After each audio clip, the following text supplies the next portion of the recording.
श्री गणेशाय नमः।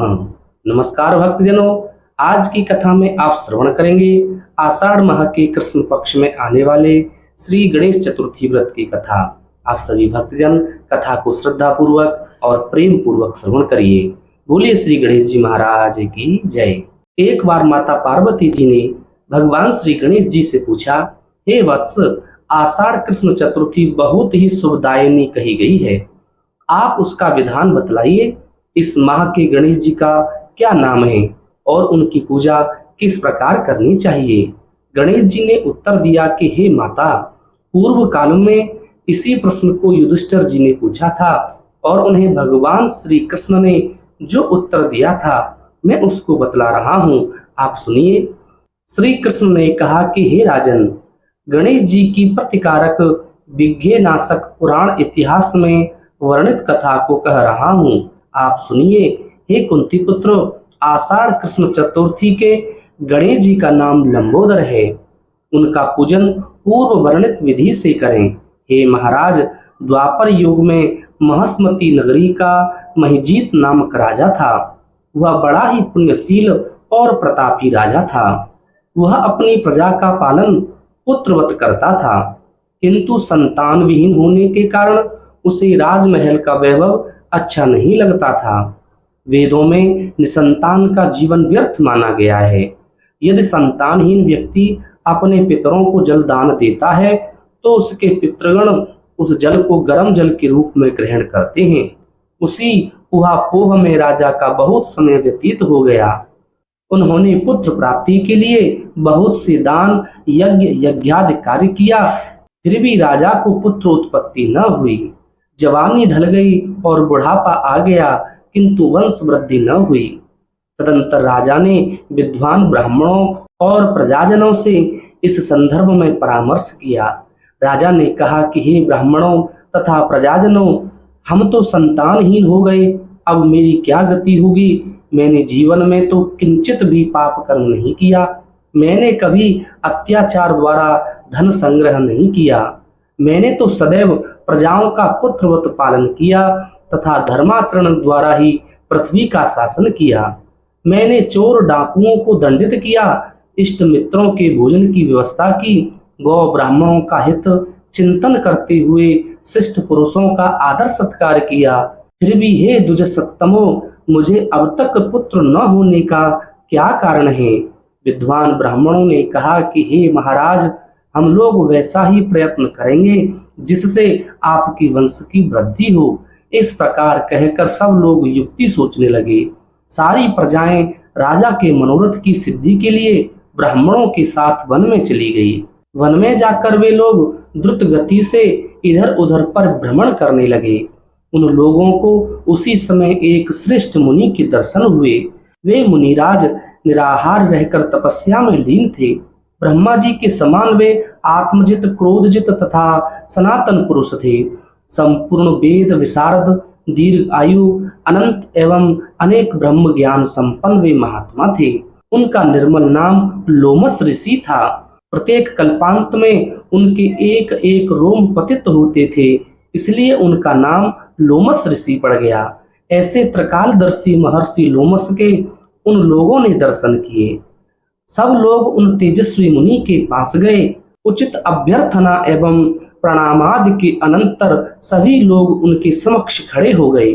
मुनि के दर्शन से सभी लोग प्रसन्न होकर परस्पर कहने लगे कि हम लोगों को सौभाग्य से ही ऐसे मुनि के दर्शन हुए हैं। इनके उपदेश से हम सभी का मंगल होगा। ऐसा निश्चय कर उन लोगों ने मुनिराज से कहा। जनता कहने लगी, हे ब्रह्मर्षि, हम लोगों के दुख का कारण सुनिए। अपने संदेह के निवारणार्थ हम लोग आपके शरणागत हुए हैं। हे भगवान, आप कोई उपाय बतलाइए। हे स्वामिन, आप जैसे महात्मा को पाकर हम लोग किसी अन्य व्यक्ति से क्या कहें। आप ब्राह्मण एवं ऋषियों में श्रेष्ठ हैं। आपसे बढ़कर कोई दूसरा पुरुष नहीं दिख रहा है। महर्षि लोमस ने पूछा, सज्जनों, आप लोग यहाँ किस अभिप्राय से आए हैं। मुझसे आपका क्या प्रयोजन है, स्पष्ट रूप से कहिए। मैं आपके सभी संदेहों का निवारण करूंगा। हम आपके कल्याण की भावना रखते हैं। तपस्वियों की तपस्या केवल परोपकार के लिए ही होती है। प्रजाजनों ने उत्तर दिया, हे द्विज श्रेष्ठ, हम लोग जिस महान कार्य की सिद्धि के लिए यहाँ आए हैं उसे सुनिए। हम महस्मती नगरी के निवासी हैं। हमारे राजा का नाम महजीत है। वह राजा ब्राह्मणों का रक्षक, धर्मात्मा, दानवीर, सूरवीर एवं मधुरभाषी है। उस राजा ने हम लोगों का पालन पोषण किया है, परंतु ऐसे राजा को आज तक संतान की प्राप्ति नहीं हुई। हे भगवान, माता पिता तो केवल जन्मदाता ही होते हैं, किंतु राजा ही वास्तव में पोषक एवं संवर्धक होता है। उसी राजा के निमित्त हम लोग ऐसे गहन वन में आए हैं। हे महर्षि, आप कोई ऐसी युक्ति बताइए जिससे राजा को संतान की प्राप्ति हो, क्योंकि ऐसे गुणवान राजा को कोई पुत्र न हो, यह बड़े दुर्भाग्य की बात है। हम लोग परस्पर विचार विमर्श करके इस गंभीर वन में आए हैं।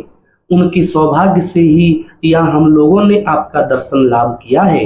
हे मुनिवर, किस व्रत, दान, पूजन आदि कर्म का अनुष्ठान कराने से राजा को पुत्र होगा, आप कृपा करके हम सभी को बतलावें।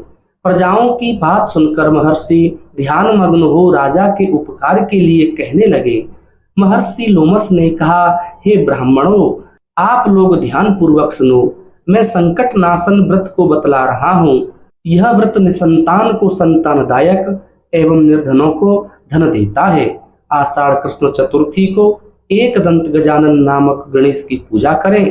पूर्वोक्त विधि से राजा व्रत करके श्रद्धा युक्त हो ब्राह्मण भोजन करावें और उन्हें वस्त्र दान करें। गणेश जी की कृपा से उन्हें अवश्य ही पुत्रोपलब्धि होगी। महर्षि लोमस की यह बात सुनकर सभी लोग करबद्ध होकर उठ खड़े हुए। नतमस्तक हो दंडवत प्रणाम करके सभी लोग नगर में लौट गए। वन में घटित सभी घटनाओं को प्रजाजनों ने राजा से बताया। पुरजनों की बात सुनकर सम्मानकारी विमल बुद्धिधारी राजा बहुत ही प्रसन्न हुए और उन्होंने श्रद्धा भक्ति से विधिवत गणेश चतुर्थी का व्रत करके ब्राह्मणों को भोजन वस्त्रादि का दान दिया। रानी सुदीक्षणा के गर्भधान संस्कार के अनंतर श्री गणेश जी की कृपा से राजा को सुंदर और सुलक्षण पुत्र प्राप्त हुआ। राजा ने संपूर्ण नगर वासियों को संतुष्ट करके पुत्रोत्सव मनाया। राजा महजीत ने ब्राह्मणों को धन देकर तृप्त किया। श्री कृष्ण जी कहते हैं कि हे राजन, इस व्रत का ऐसा प्रभाव है, जो व्यक्ति इस व्रत को श्रद्धान्वित होकर करेंगे वे समस्त सांसारिक सुख के अधिकारी होंगे। श्री कृष्ण जी ने कहा कि हे महाराज, आप भी इस व्रत को विधि पूर्वक कीजिए। श्री गणेश जी की कृपा से आपकी सभी मनोकामनाएं पूर्ण होंगी। आपके संपूर्ण शत्रुओं का विनाश होगा और आप अचल राज्य के अधिकारी बनेंगे। हे भूप शिरोमणि युधिष्ठिर, जो पुरुष इस व्रत को करते हैं वे चाहे एकांत से भी ऋषि हो अथवा विद्वान, उन्हें निर्विघ्न रूप से पौत्रादि की प्राप्ति होती है। जो मनुष्य गणेश जी के चरित्र को सुनते अथवा सुनाते हैं उन्हें सब कार्यों में सिद्धि प्राप्त होती है। बोलिए श्री गणेश जी महाराज की जय। ऐसी ही सुंदर कथाओं को श्रवण करने के लिए कृपया आप हमारे चैनल आध्यात्मिक एस्ट्रो को जरूर सब्सक्राइब करें।